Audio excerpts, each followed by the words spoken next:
City India news Telugu, ఇది చీకటి వెలుగు. ఈరోజు పెబ్బేరు పట్టణంలో పెబ్బేరు మున్సిపాలిటీలో స్కిల్ ట్రైనింగ్ సెంటర్ మరియు సెంట్రల్ లైటింగ్ సిస్టమ్, కొన్ని shopping malls, FIDC funds, municipality ఫండ్స్తో డెవలప్మెంట్లో భాగంగా కొన్ని ఫౌండేషన్స్ చేయడం జరిగింది. ఈ కార్యక్రమంలో ఎమ్మెల్సీ గౌరవ నవీన్ గారు ఉన్నారు.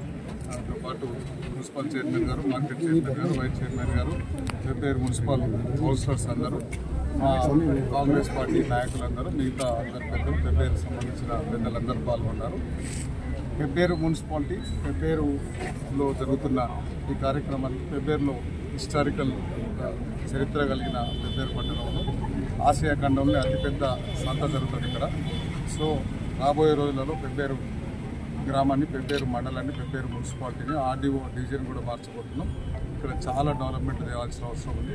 పెబ్బేరుకు సంబంధించిన డెవలప్మెంట్ అంతా పెబ్బేరు పట్టణ ప్రజల ఆకాంక్ష మేరకు ఈ రాష్ట్ర ప్రభుత్వం పెబ్బేరు పట్టణాన్ని అందంగా, సుందరంగా తయారు చేసే బాధ్యత నేను తీసుకుంటాను. ఈరోజు పెబ్బేరు మున్సిపాలిటీలో భాగంగా ఇక్కడికి రావడం జరిగింది. దీనికి ముఖ్య అతిథిగా వచ్చిన ఎమ్మెల్యే మెగారెడ్డి అన్న గారికి, అలాగే మున్సిపల్ చైర్మన్ గారికి, వైస్ చైర్మన్ గారికి, అలాగే కౌన్సిలర్స్కు, ఇక్కడికి వచ్చిన పెద్దలకందరికీ మరొకసారి హృదయపూర్వక వందనాలు. ముఖ్యంగా పెబ్బేరు పట్టణం చాలా అభివృద్ధి చెందింది. మున్ముందు కూడా అభివృద్ధి చెందాలని చెప్పి ఆకాంక్షిస్తూ, పెబ్బేరు అనేది నిజంగానే ఒక గుర్తింపు పొందిన వ్యవసాయం అంటే మార్కెట్ ఉంది. దాన్ని ఇంకా మున్ముందుకు సకల సదుపాయాలతోటి తీసుకెళ్లాలని చెప్పి ఆకాంక్షిస్తూ ఈ అవకాశాన్ని ఇచ్చిన మీ అందరికీ హృదయపూర్వక వందనాలు.